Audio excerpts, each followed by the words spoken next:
1 Timotius 1. Salam dari Paulus, Rasul Kristus Yesus menurut perintah Allah, Juru Selamat kita, dan Kristus Yesus, dasar pengharapan kita. Kepada Timotius, anakku yang sah di dalam iman, kasih karunia, rahmat dan damai sejahtera dari Allah Bapa dan Kristus Yesus Tuhan kita menyertai engkau. Mengenai ajaran sesat, ketika aku hendak meneruskan perjalananku ke wilayah Makedonia, aku telah mendesak engkau supaya engkau tinggal di Efesus dan menasihatkan orang-orang tertentu agar mereka jangan mengajarkan ajaran lain, ataupun sibuk dengan dongeng dan silsilah yang tiada putus-putusnya, yang hanya menghasilkan persoalan belaka dan bukan tertib hidup keselamatan yang diberikan Allah dalam iman. Tujuan nasihat itu ialah kasih yang timbul dari hati yang suci, dari hati nurani yang murni, dan dari iman yang tulus ikhlas. Tetapi ada orang yang tidak sampai pada tujuan itu dan yang sesat dalam omongan yang sia-sia. Mereka itu hendak menjadi pengajar hukum Taurat tanpa mengerti perkataan mereka sendiri dan pokok-pokok yang secara mutlak mereka kemukakan. Kita tahu bahwa hukum Taurat itu baik kalau tepat digunakan, yakni dengan keinsafan bahwa hukum Taurat itu bukanlah bagi orang yang benar, melainkan bagi orang durhaka dan orang lalim, bagi orang fasik dan orang berdosa, bagi orang duniawi dan yang tak beragama, bagi pembunuh bapa dan pembunuh ibu, bagi pembunuh pada umumnya, bagi orang cabul dan pemburit, bagi penculik, bagi pendusta, bagi orang makan sumpah, dan seterusnya segala sesuatu yang bertentangan dengan ajaran sehat, yang berdasarkan Injil dari Allah yang mulia dan maha bahagia, seperti yang telah dipercayakan kepadaku. Ucapan syukur atas kasih karunia Allah. Aku bersyukur kepada Dia yang menguatkan aku, yaitu Kristus Yesus Tuhan kita, karena Ia menganggap aku setia dan mempercayakan pelayanan ini kepadaku. Aku yang tadinya seorang penghujat dan seorang penganiaya dan seorang ganas, tetapi aku telah dikasihaninya, karena semuanya itu telah kulakukan tanpa pengetahuan, yaitu di luar iman. Malah kasih karunia Tuhan kita itu telah dikaruniakan dengan limpahnya kepadaku dengan iman dan kasih dalam Kristus Yesus. Perkataan ini benar dan patut diterima sepenuhnya. Kristus Yesus datang ke dunia untuk menyelamatkan orang berdosa, dan di antara mereka akulah yang paling berdosa. Tetapi justru karena itu aku dikasihani, agar dalam diriku ini sebagai orang yang paling berdosa, Yesus Kristus menunjukkan seluruh kesabarannya. Dengan demikian, aku menjadi contoh bagi mereka yang kemudian percaya kepadanya dan mendapat hidup yang kekal. Hormat dan kemuliaan sampai selama-lamanya bagi Raja segala zaman, Allah yang kekal, yang tak nampak, yang esa. Amin. Tugas Timotius. Tugas ini kuberikan kepadamu, Timotius anakku, sesuai dengan apa yang telah dinubuatkan tentang dirimu, supaya dikuatkan oleh nubuat itu, engkau memperjuangkan perjuangan yang baik dengan iman dan hati nurani yang murni.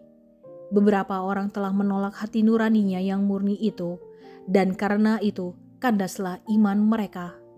Di antaranya Himeneus dan Alexander yang telah kuserahkan kepada iblis supaya jera mereka menghujat. 1 Timotius 2. Mengenai doa jemaat. Pertama-tama aku menasihatkan, naikkanlah permohonan, doa syafaat dan ucapan syukur untuk semua orang, untuk raja-raja dan untuk semua pembesar, agar kita dapat hidup tenang dan tentram dalam segala kesalehan dan kehormatan. Itulah yang baik dan yang berkenan kepada Allah Juru Selamat kita, yang menghendaki supaya semua orang diselamatkan dan memperoleh pengetahuan akan kebenaran. Karena Allah itu esa, dan esa pula Dia yang menjadi pengantara antara Allah dan manusia, yaitu manusia Kristus Yesus, yang telah menyerahkan dirinya sebagai tebusan bagi semua manusia. Itu kesaksian pada waktu yang ditentukan. Untuk kesaksian itulah aku telah ditetapkan sebagai pemberita dan rasul. Yang kukatakan ini benar, aku tidak berdusta, dan sebagai pengajar orang-orang bukan Yahudi dalam iman dan kebenaran. Mengenai sikap orang laki-laki dan perempuan dalam ibadah jemaat.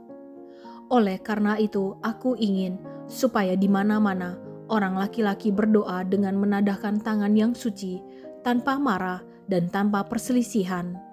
Demikian juga hendaknya perempuan, hendaklah ia berdandan dengan pantas, dengan sopan dan sederhana. Rambutnya jangan berkepang-kepang, jangan memakai emas atau mutiara, ataupun pakaian yang mahal-mahal. Tetapi hendaklah ia berdandan dengan perbuatan baik, seperti yang layak bagi perempuan yang beribadah. Seharusnya lah perempuan berdiam diri dan menerima ajaran dengan patuh. Aku tidak mengizinkan perempuan mengajar dan juga tidak mengizinkannya memerintah laki-laki. Hendaklah ia berdiam diri. Karena Adam yang pertama dijadikan, kemudian barulah Hawa. Lagi pula, bukan Adam yang tergoda, melainkan perempuan itulah yang tergoda dan jatuh ke dalam dosa. Tetapi perempuan akan diselamatkan karena melahirkan anak, asal ia bertekun dalam iman dan kasih dan pengudusan dengan segala kesederhanaan. 1 Timotius 3. Syarat-syarat bagi penilik jemaat. Benarlah perkataan ini, orang yang menghendaki jabatan penilik jemaat menginginkan pekerjaan yang indah. Karena itu, penilik jemaat haruslah seorang yang tak bercacat, suami dari satu istri, dapat menahan diri, bijaksana, sopan, suka memberi tumpangan, cakap mengajar orang, bukan peminum, bukan pemarah, melainkan peramah, pendamai, bukan hamba uang. Seorang kepala keluarga yang baik, disegani dan dihormati oleh anak-anaknya. Jikalau seorang tidak tahu mengepalai keluarganya sendiri, bagaimanakah ia dapat mengurus jemaat Allah? Janganlah ia seorang yang baru bertobat, agar jangan ia menjadi sombong dan kena hukuman iblis. Hendaklah ia juga mempunyai nama baik di luar jemaat, agar jangan ia digugat orang dan jatuh ke dalam jerat iblis. Syarat-syarat bagi diaken. Demikian juga diaken-diaken haruslah orang terhormat, jangan bercabang lidah, jangan penggemar anggur, jangan serakah, melainkan orang yang memelihara rahasia iman dalam hati nurani yang suci. Mereka juga harus diuji dahulu, baru ditetapkan dalam pelayanan itu, setelah ternyata mereka tak bercacat. Demikian pula istri-istri hendaklah orang terhormat, jangan pemfitnah, hendaklah dapat menahan diri dan dapat dipercayai dalam segala hal. Diaken haruslah suami dari satu istri dan mengurus anak-anaknya dan keluarganya dengan baik. Karena mereka yang melayani dengan baik beroleh kedudukan yang baik, sehingga dalam iman kepada Kristus Yesus mereka dapat bersaksi dengan leluasa. Jemaat Allah, dasar dan penopang kebenaran. Semuanya itu kutuliskan kepadamu, walaupun kuharap segera dapat mengunjungi engkau. Jadi, jika aku terlambat, sudahlah engkau tahu bagaimana orang harus hidup sebagai keluarga Allah, yakni jemaat dari Allah yang hidup, tiang penopang dan dasar kebenaran. Dan sesungguhnya, agunglah rahasia ibadah kita. Dia yang telah menyatakan dirinya dalam rupa manusia, dibenarkan dalam roh, yang menampakkan dirinya kepada malaikat-malaikat, diberitakan di antara bangsa-bangsa yang tidak mengenal Allah, yang dipercayai di dalam dunia, diangkat dalam kemuliaan. 1 Timotius 4. Tugas Timotius dalam menghadapi pengajar sesat. Tetapi Roh dengan tegas mengatakan bahwa di waktu-waktu kemudian ada orang yang akan murtad lalu mengikuti roh-roh penyesat dan ajaran setan-setan. Oleh tipu daya pendusta-pendusta yang hati nuraninya memakai cap mereka. Mereka itu melarang orang kawin, melarang orang makan makanan yang diciptakan Allah, supaya dengan pengucapan syukur dimakan oleh orang yang percaya dan yang telah mengenal kebenaran. Karena semua yang diciptakan Allah itu baik, dan suatu pun tidak ada yang haram jika diterima dengan ucapan syukur. Sebab semuanya itu dikuduskan oleh firman Allah dan oleh doa. Dengan selalu mengingatkan hal-hal itu kepada saudara-saudara kita, engkau akan menjadi seorang pelayan Kristus Yesus yang baik, terdidik dalam soal-soal pokok iman kita, dan dalam ajaran sehat yang telah kau ikuti selama ini. Tetapi jauhilah tahayul dan dongeng nenek-nenek tua. Latihlah dirimu beribadah. Latihan badani terbatas gunanya, tetapi ibadah itu berguna dalam segala hal karena mengandung janji baik untuk hidup ini maupun untuk hidup yang akan datang. Perkataan ini benar dan patut diterima sepenuhnya.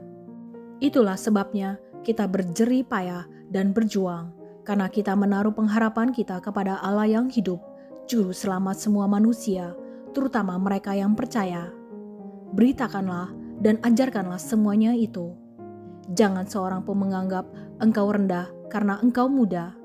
Jadilah teladan bagi orang-orang percaya dalam perkataanmu, dalam tingkah lakumu, dalam kasihmu, dalam kesetiaanmu, dan dalam kesucianmu. Sementara itu, sampai aku datang, bertekunlah dalam membaca kitab-kitab suci, dalam membangun, dan dalam mengajar.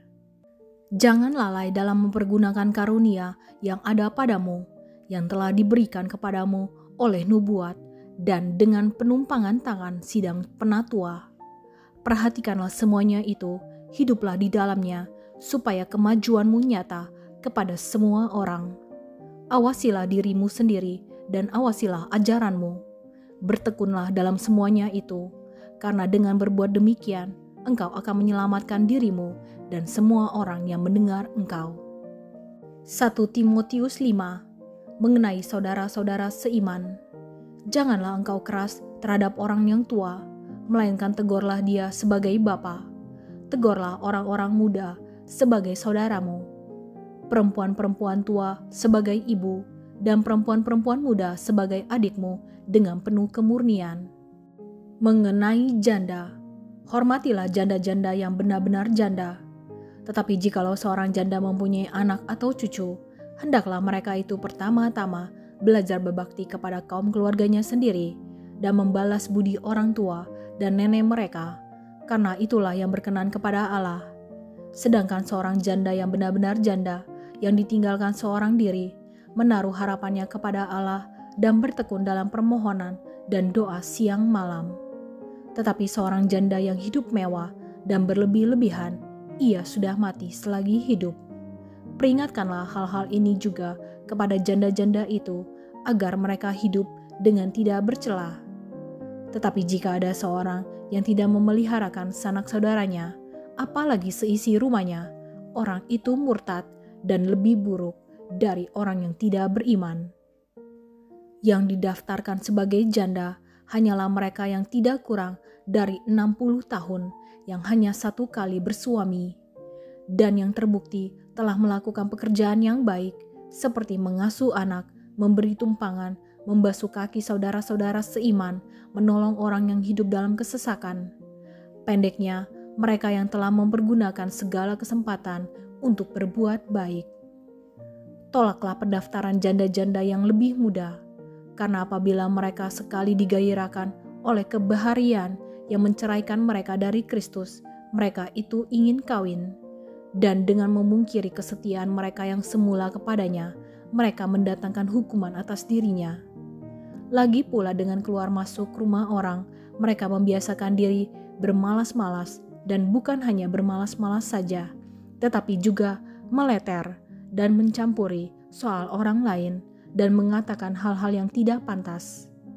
Karena itu, aku mau supaya janda-janda yang muda kawin lagi, beroleh anak, memimpin rumah tangganya, dan jangan memberi alasan kepada lawan untuk memburuk-burukan nama kita. Karena beberapa janda telah tersesat mengikuti iblis.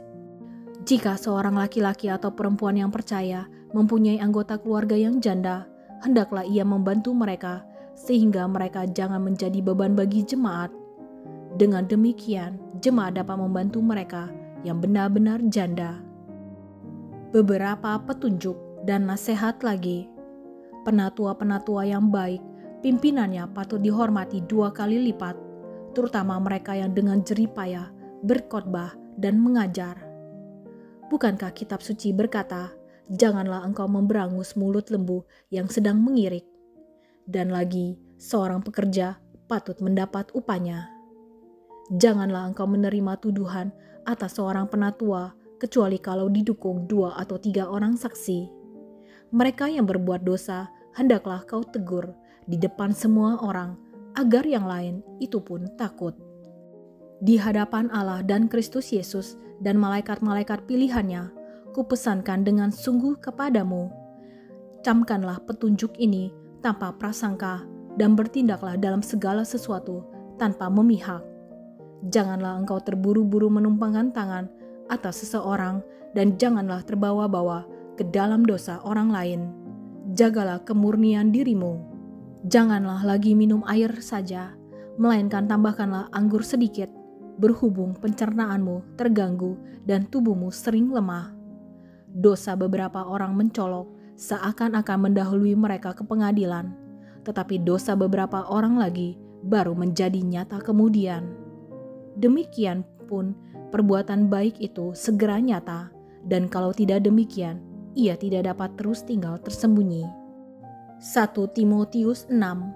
Semua orang yang menanggung beban perbudakan hendaknya menganggap Tuhan mereka layak mendapat segala penghormatan, agar nama Allah dan ajaran kita jangan dihujat orang. Mengenai penyakit bersilat kata dan mengenai cinta uang. Jika Tuhan mereka seorang percaya, janganlah ia kurang disegani karena bersaudara dalam Kristus, melainkan hendaklah ia dilayani mereka dengan lebih baik lagi, karena Tuhan yang menerima berkat pelayanan mereka ialah saudara yang percaya dan yang kekasih. Ajarkanlah dan nasihatkanlah semuanya ini. Jika seorang mengajarkan ajaran lain dan tidak menurut perkataan sehat, yakni perkataan Tuhan kita Yesus Kristus, dan tidak menurut ajaran yang sesuai dengan ibadah kita, ia adalah seorang yang berlagak tahu padahal tidak tahu apa-apa. Penyakitnya ialah mencari-cari soal dan bersilat kata yang menyebabkan dengki, cedera, fitnah, curiga, percecokan antara orang-orang yang tidak lagi berpikiran sehat dan yang kehilangan kebenaran, yang mengira ibadah itu adalah suatu sumber keuntungan. Memang ibadah itu kalau disertai rasa cukup memberi keuntungan besar, sebab kita tidak membawa sesuatu apa ke dalam dunia dan kita pun tidak dapat membawa apa-apa keluar. Asal ada makanan dan pakaian, cukuplah. Tetapi mereka yang ingin kaya terjatuh ke dalam pencobaan, ke dalam jerat, dan ke dalam berbagai-bagai nafsu yang hampa dan yang mencelakakan, yang menenggelamkan manusia ke dalam keruntuhan dan kebinasaan. Karena akal segala kejahatan ialah cinta uang, sebab oleh memburu uanglah beberapa orang telah menyimpang dari iman dan menyiksa dirinya dengan berbagai-bagai duka. Pesan penutup. Tetapi engkau, hai manusia Allah, jauhilah semuanya itu. Kejarlah keadilan, ibadah, kesetiaan, kasih, kesabaran, dan kelembutan. Bertandinglah dalam pertandingan iman yang benar, dan rebutlah hidup yang kekal. Untuk itulah engkau telah dipanggil dan telah engkau ikrarkan ikrar yang benar di depan banyak saksi. Di hadapan Allah yang memberikan hidup kepada segala sesuatu, dan di hadapan Kristus Yesus yang telah mengikrarkan ikrar yang benar itu juga di muka Pontius Pilatus, kuserukan kepadamu. Turutilah perintah ini dengan tidak bercacat dan tidak bercela, hingga pada saat Tuhan kita Yesus Kristus menyatakan dirinya, yaitu saat yang akan ditentukan oleh penguasa yang satu-satunya dan yang penuh bahagia, Raja di atas segala raja dan Tuan di atas segala tuan. Dialah satu-satunya yang tidak takluk kepada maut, bersemayam dalam terang yang tak terhampiri. Seorang pun tak pernah melihat dia, dan memang manusia tidak dapat melihat dia. Baginyalah hormat dan kuasa yang kekal. Amin. Peringatkanlah kepada orang-orang kaya di dunia ini, agar mereka jangan tinggi hati dan jangan berharap pada sesuatu yang tak tentu, seperti kekayaan, melainkan pada Allah yang dalam kekayaannya memberikan kepada kita segala sesuatu untuk dinikmati. Peringatkanlah agar mereka itu berbuat baik, menjadi kaya dalam kebajikan, suka memberi dan membagi, dan dengan demikian mengumpulkan suatu harta sebagai dasar yang baik bagi dirinya di waktu yang akan datang untuk mencapai hidup yang sebenarnya. Hai Timotius, peliharalah apa yang telah dipercayakan kepadamu, hindarilah omongan yang kosong dan yang tidak suci, dan pertentangan-pertentangan yang berasal dari apa yang disebut pengetahuan. Karena ada beberapa orang yang mengajarkannya, dan dengan demikian telah menyimpang dari iman. Kasih karunia menyertai kamu.